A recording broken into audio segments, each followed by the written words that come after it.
Once upon a time, in a grand estate, lived a young woman named Clara. Her father, a wealthy merchant, remarried a woman named Isolde, who had two daughters of her own, Giselle and Lisette. From the moment Isolde stepped into the house, Clara's life changed. Clara, darling, fetch my shawl, and see if Giselle and Lisette require anything. They are, after all, the guests of honor now, Isolde said, sweetly condescending. Isolde's sweet words hit a venomous heart. She favored her daughters, showering them with expensive gifts and fine clothes, while Clara was relegated to the role of a servant in her own home. Clara, my dress is wrinkled. Iron it immediately, and don't burn it this time, Giselle demanded. And Clara, be sure to polish my shoes until they shine.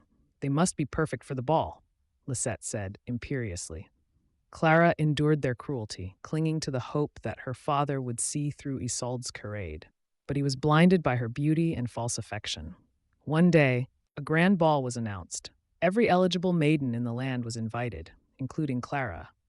But Isolde had other plans. Clara, you will stay home and clean. Giselle and Lisette must make a good impression. After all, one of them might marry the prince, Isolde said coldly. Tears welled in Clara's eyes, but she obeyed. As she scrubbed the floors, a wave of anger washed over her. Not at the prince, but at the injustice of her situation.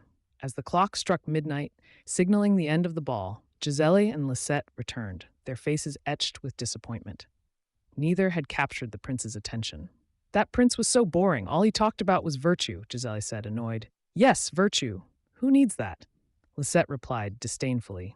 Years passed. Isolde's wickedness festered. Her beauty faded, replaced by bitterness. Giselle and Lisette, spoiled and unkind, found no suitors. Their reputations preceded them. I am leaving, Clara declared, determined. One cold morning, Clara's father passed away, leaving his entire fortune to his daughter. Isolde and her offspring were left penniless, with only their bitterness to keep them warm.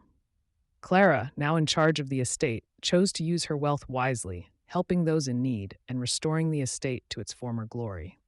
Isolde's wickedness had ultimately led to her own downfall, a stark reminder that kindness and virtue are true riches. We've come so far together. Thank you all for your part in this journey, Clara said gratefully. It's you we must thank, Miss Clara. This place is like a beacon of hope now, a worker said, respectfully. Excuse me, Miss Clara, your work here is truly inspiring, a young man remarked, admiringly. Oh,